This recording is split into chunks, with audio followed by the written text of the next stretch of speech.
Hello दोस्तों, welcome to back another video guys.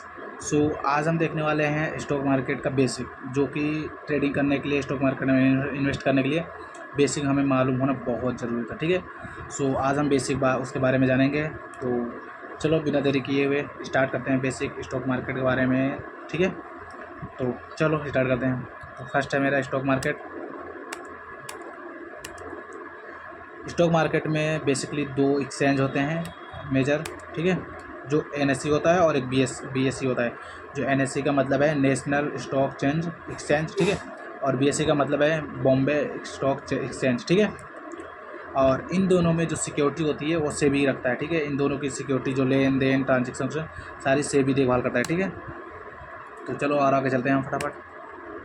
और stock market होता क्या है बेसिकली, स्टॉक मार्केट के बारे में हम जानते क्या हैं। स्टॉक मार्केट पूछ ले स्टॉक मार्केट क्या है, ठीक है, हम उसके बारे में जानेंगे। ठीक है, स्टॉक मार्केट, सबसे पहले हम स्टॉक मार्केट के समझना ज़रूरी है। ठीक है, जैसे शेयर बाज़ार आखिर होता क्या है। दरअसल यह एक ऐसी जगह है जहाँ पर शेयर खरीदे और बेचे जाते हैं। इसे एक विशाल सुपरमार्केट की तरह समझिए, लेकिन यहाँ पर ग्रोसरी की जगह कंपनी के शेयर खरीदते हैं। ठीक है, जैसे कि एक सुपरमार्केट होता है। ठीक है, हम वहाँ पे जाते हैं, सब्जियाँ, चिप्स कुछ भी खरीदते हैं। ठीक है, उसे स्टोर करते हैं। वैसे सेम ही होता है स्टॉक मार्केट में, हम किसी कंपनी के शेयर को खरीदते हैं और बेचते हैं। बस इतनी सिंपल सी बात है स्टॉक मार्केट में।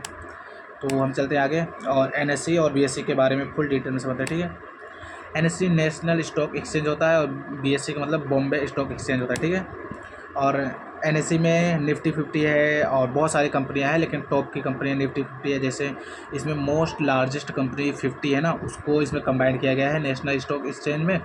और जो बॉम्बे स्टॉक एक्सचेंज में है ना, इसमें जो कि टॉप की 30 कंपनियां हैं उसको लिस्ट किया गया है इस बॉम्बे एक्सचेंज में। ठीक है, तो बड़ी बड़ी कंपनियां बॉम्बे एक्सचेंज में और एनएससी एक्सचेंज में अपनी कंपनी को लिस्ट करती हैं और वहाँ पर उनके शेयर को बाई और ख़रीदा सेल किया जाता है। ठीक है, देख सकते हैं एनएससी का, नेशनल स्टॉक एक्सचेंज का, और बीएससी का फोटो यहीं पे है।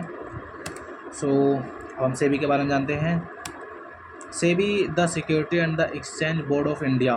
Security exchange board of India, its role in the protecting investor and the regulation market. जो कि इन्वेस्टर और ट्रेडर रहते हैं ना, इन सब की सिक्योरिटी के लिए होता है सेबी, जो कि लेन देन में देखभाल करता है कि कहाँ पे घपला हो रहा है, सारी चीज़ें सेबी करता है। ठीक है, आगे हम देखते हैं। और अभी इसमें भी अब हम शेयर मार्केट में देख लिए कि शेयर में हम क्या क्या खरीद सकते हैं, बाई कर सकते हैं, कंपनी के शेयर को बाई और सेल कर सकते हैं। ठीक है, और इसमें टाइप ऑफ फाइनेंशियल इंस्ट्रूमेंट होता है। ठीक है, इसमें भी 3-4 तरह के होते हैं, जिसमें हम अपने इन्वेस्ट कर सकते हैं, बॉन्ड खरीद सकते हैं और म्यूचुअल फंड जैसा है इसके बारे में। ठीक है, इसमें 4 है मेजर, जैसे इक्विटी है, बॉन्ड है, म्यूचुअल फंड है, ETF है। ठीक है, इनका सेम ही है लगभग कह सकते हैं हम। तो इनके बारे में जानते हैं थोड़ा सा, देख सकते हैं। इक्विटी में है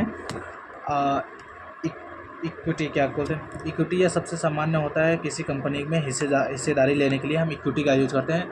जैसे कोई कंपनी है, हम उसमें 50 शेयर को खरीद के उसमें हिस्सेदारी कर सकते हैं। ठीक है, ये इक्विटी में आता है। और बॉन्ड में होता है, यह एक ऋण साधन होता है जहां आप किसी कंपनी या सरकार को पैसा उधार देते हैं, उसके बदले हमें ब्याज मिलता है। जैसे कि पहले से हम दे सकते हैं। ठीक है, सेम। और ये म्यूचुअल फंड होता है, एक प्रबंधित पूंजी जिसमें कई निवेशक पैसा डालते हैं और या विभिन्न शेयरों या बॉन्ड में निवेश करते हैं। ठीक है, म्यूचुअल फंड ऐसा हो सकता है कि जो म्यूचुअल फंड हम जिसमें इन्वेस्ट करते हैं, उसके ब्रोकरेज जो ब्रोकर होते हैं वो बड़ी बड़ी कंपनियों में इन्वेस्ट करते हैं, उसी को म्यूचुअल फंड कहते हैं। ठीक है, और ये हो गया म्यूचुअल फंड। और ETF भी सेम म्यूचुअल फंड ही जैसा रहता है, लेकिन इसमें हम ब्रोकर को ना देके हम खुद से ETF जैसे खरीदते हैं।